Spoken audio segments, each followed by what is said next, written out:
Good morning, welcome back to the channel. I hope তোমরা সবাই খুব ভালো আছো। ঘুম থেকে উঠে সকাল সকাল রান্নাগুলো করে নিয়েছি। কী কী রান্না করে দেখিয়ে দিই। এখানে হচ্ছে পটল আলু দিয়ে একটা তরকারি, ভীষণ টেস্টি হয়েছিল। এখানে রয়েছে ব্রেড সেকে নিয়েছি, রুটি করে নিয়েছি, এখানে সুজি পরোটা, আর চলছে ঘুগনির প্রস্তুতি। চলে এবার সংসারের কাজগুলো চটপট করে নিই। আর ঈদের দিনে আমি যে গাছটা বসিয়েছিলাম দেখো কত বড় হয়ে গেছে, কত সুন্দর দেখতে লাগছে দেখো। আর পাপা,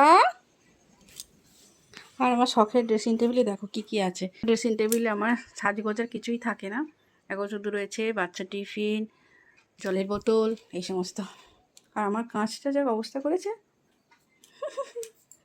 আমি ও সানটান হয়ে গেছে। পাপা ওঠো। এখন বাজে 8:30, চলে এসে স্কুলে।